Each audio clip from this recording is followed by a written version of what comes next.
it's just not a self-serving agenda. When you're only working for yourself, it is only self-serving. When I started working with the uniformed officers around me, it taught me it's all about patriotism. It's all about doing what is right uh, for the country. It's all about doing what is right for people. So that gave me a tremendous sense of responsibility that we owe to the country that we live in. We owe to people that we live with. Most people we may not know, but we are all Americans and we are all the country people. And we need to start thinking about people and the country. And politics and your own jobs, it's all self serving. I learned not to become a self serving job. I mean, if my job has to end with DHS, I'm not going to go back to private sector. I would always look for an agency and a job that would make me feel that I'm contributing to the country and not for self-serving reason. Beautiful and very exciting way of reaching to Japan. It's quite exciting to learn about this decision-making process, as well as a mind that is capable of quick thinking and finding solutions to remove all the hurdles and whatever it takes to be there. Now, looking at the limited time that we have, I'm interested in requesting you to share how did you come up with your campaign slogan, families and communities before politics. And when you are contesting for a congressional seat, then of course it is politics. And in the context of America, how do you think it would appeal to the voters if there is a candidate who claims or promises that she puts families and community before politics? Oh, definitely. I mean, that's what, I mean, if you take anybody, let's remove politics. And if you just take families and communities, and that's exactly what we live in. A strong family builds a strong community, and a strong community builds a strong city, and a strong city builds a strong nation. I mean, the very fact that if we focused on strong families and communities, building strong families and communities, and of course our nation is going to be much stronger too, because we are just not focusing on families. We are bringing and building our values into the system. The country that's built on values will always be strong and stay strong. And just like a family that's built with values stay together and they build together everything. So same thing goes, we pass on into the communities, where if the families are taken care of, you have better communities. So definitely it resonates.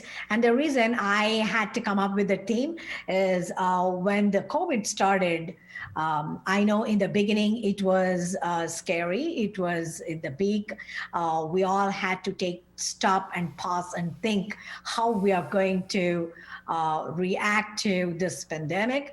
But by the time it was July and August, we had plateaued. The curve has dropped, and there are no more deaths involved. And also, when the schools were closed and kids couldn't go back to school, and up to a certain time, it was valid that children had to be kept home. The schools and colleges and everything had to be shut down.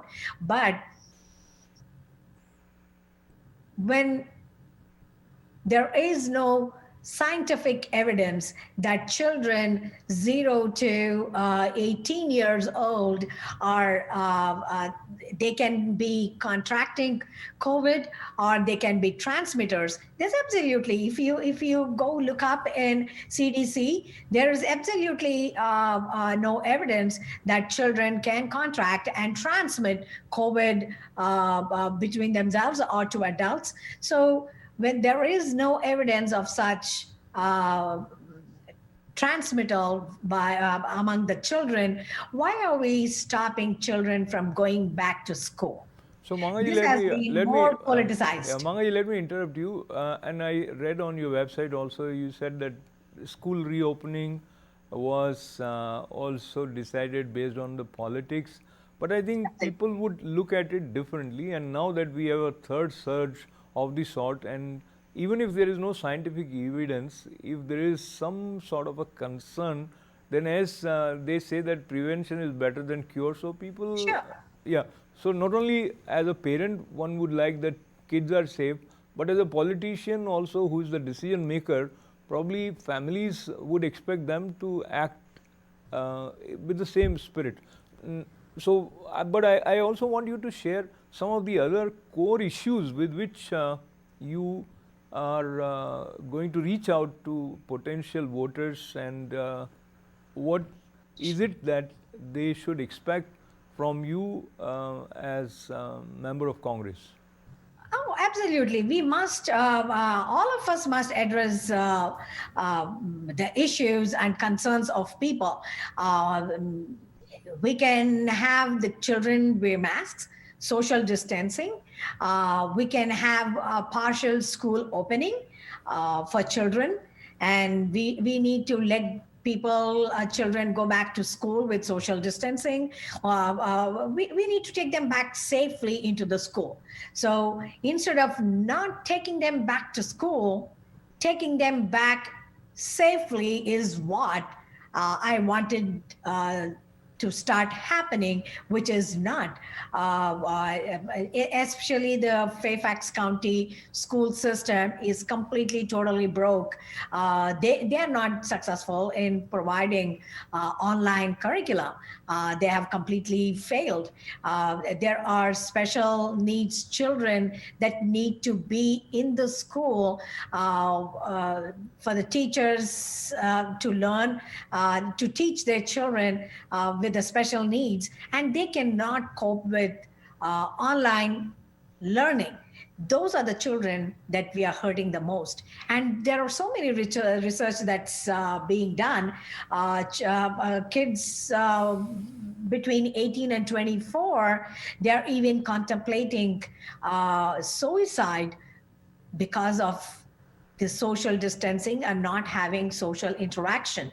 Are we doing anything good for our children and the communities if suicides are in rise and depression is in rise? No, you're not doing any good for children. But the only reason they want to keep everything closed instead of having partial opening, why can't we bring children, a group of children, one a day, and partially during the day, and another group of children partially during another time, a period of the year, I mean this day, and have 2 sessions and have everyone learn and be there different times, and yet they would not miss going to school and seeing children and being in a safe and environment, and also doing better learning. Yeah, you make a very logical case in terms of the way you have talked about reopening. And now let's move towards another important area where we are concerned about law and order situation. And after the Black Lives Matter movement, many Democrats mentioned about the need to defund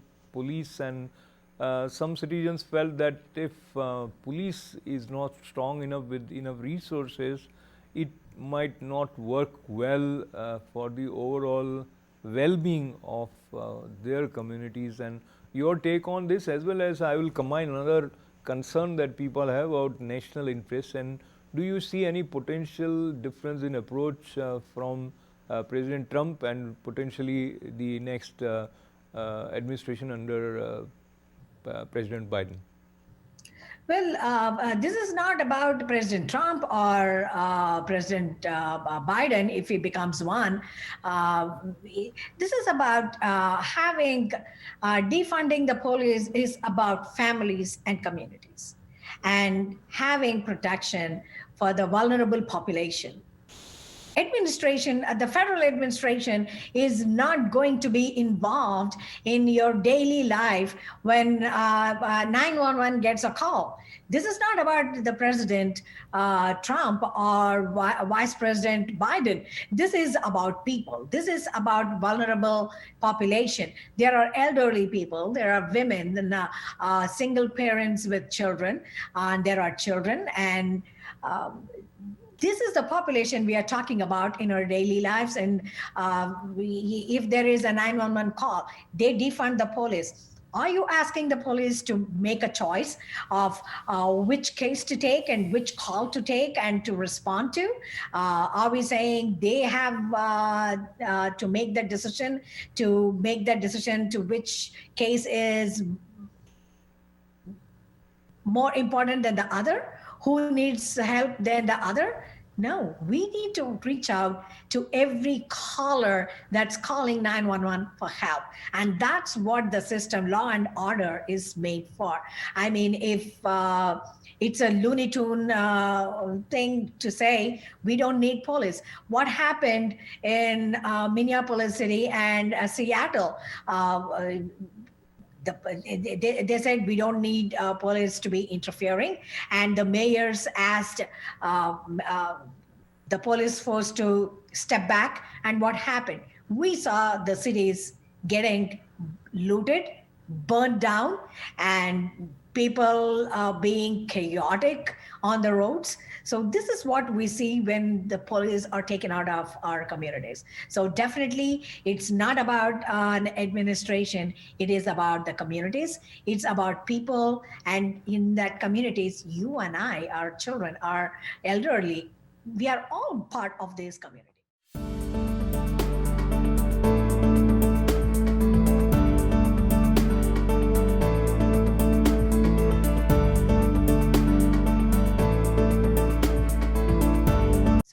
Definitely for me, it is a no-no. And moving towards another important area, as Indian Americans, we always are interested in better relationships between India and America. And some of the Indian American congressmen have also raised their voice in matters and have taken a stand which is not sitting well with pro-India Indian Americans here as well as in India, and that is considered as interference in India's integral affairs, whether it is a matter of CAA or it is abrogation of Article 370. And you are aware that there are some congressmen, but on that front, what is your personal approach and what would be your advice overall? So let me kind of add to this. In one way, if being a representative here in America, if you are saying something about another country and it is interference in that country's matter, and if you are supportive of India, then the stand that you take would be different. So overall, your views on this space?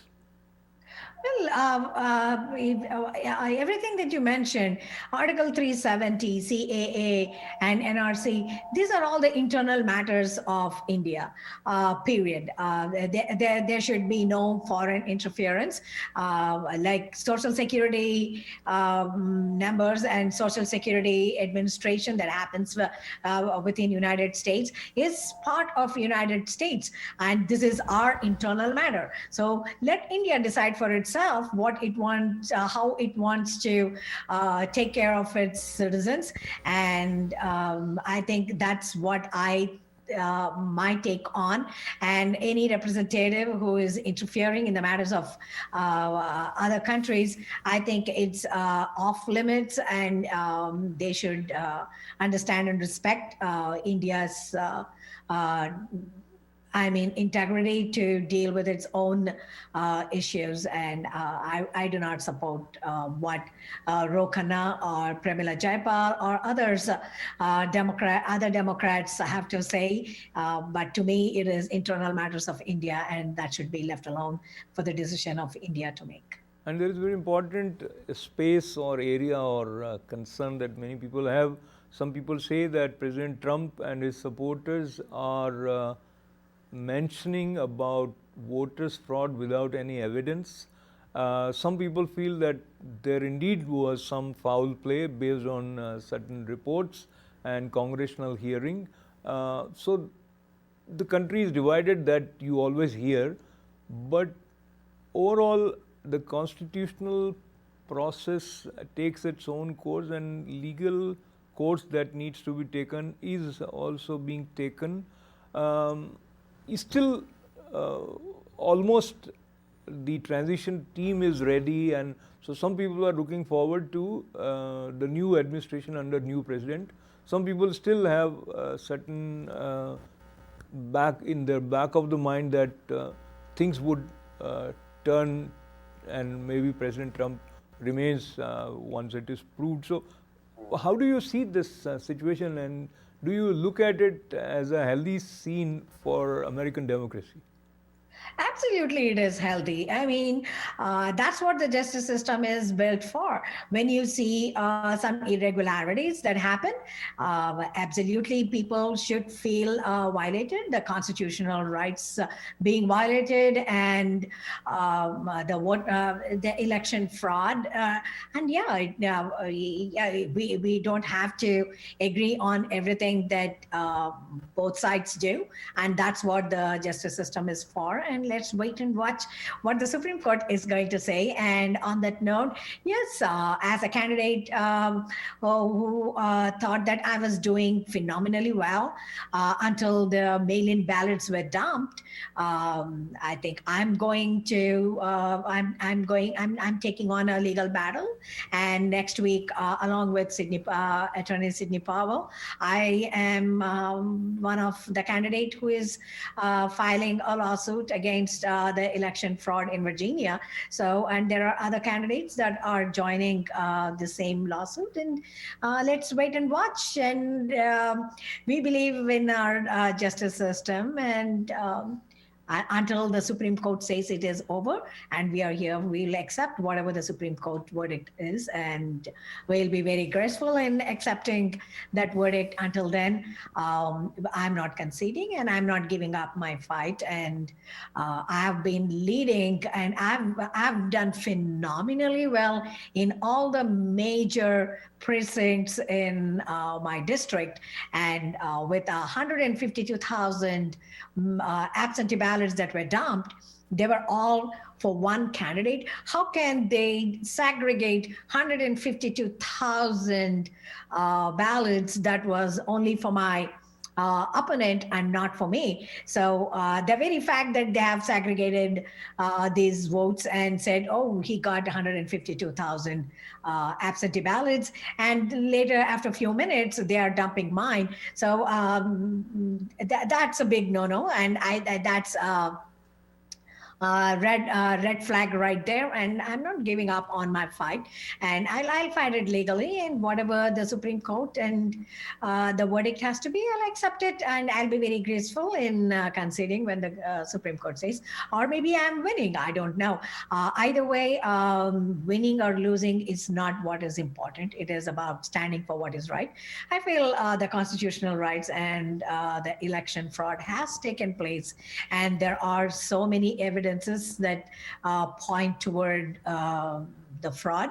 And let's see what happens. Absolutely. And as we conclude our conversation, one, I want to profusely thank you for joining us here and sharing all your ideas and inspiring approach, wherein many people can see their reflection about the way their decision-making process should work for them. Last question is, who would you consider to be your role model in American politics, and also your message for young Indian Americans? Well, I don't have a role model in politics because this is not philosophy, or politics is very dynamic. So it keeps changing, and I do not have a role model right now. But definitely in future, if I have one, I'll definitely be the one to let people know who my role model is. But meanwhile, my only message for the next generation would be is. It is important to think independently.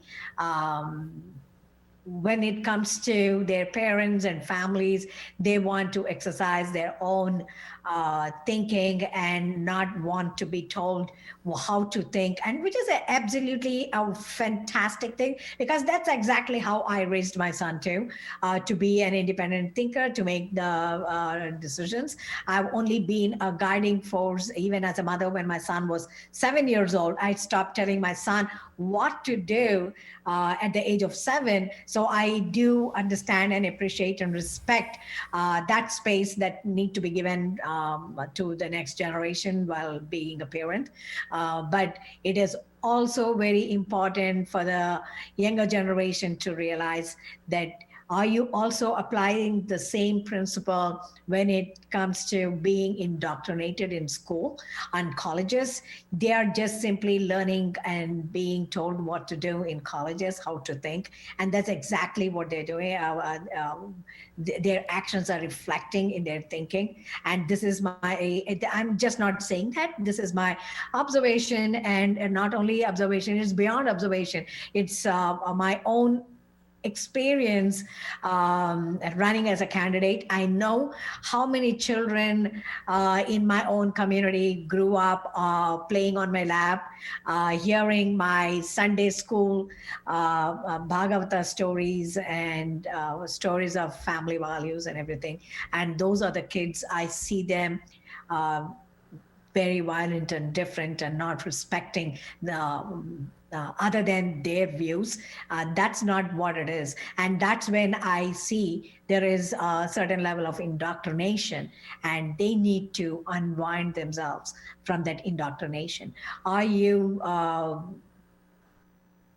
telling people that, oh, it's only their view that matters and others' view that doesn't matter? No, they need to become a little bit more tolerant. They need to be accepting of both sides of the arguments. You cannot have the homogeneous community. You need to have different sides and different perspectives. That's when you can learn to grow from different experiences and perspectives, and that is healthy. And that's what my message would be for the younger generations. Develop more tolerance. The parents need to start reminding them that they don't have to change their opinions because to please their children, but it is for parents to teach their children that both sides of the argument has to be respected, and we learn to agree to disagree and respect that. Wonderful. I don't disagree with you on that. I think you made some valuable contributions in this conversation, be it how to respond to adversities or to hold on to your voice and serve, and also be tolerant. And I think apart from politics also, in terms of the basic essential principles of life, this has been an enriching interaction. So I really thank you, Thank you. Manga Anantat Mulaji, for joining us. Thank you. While I thank her with lots of good wishes, I thank all of you for being a part of this conversation. This is Ashok Vyas. Namaste.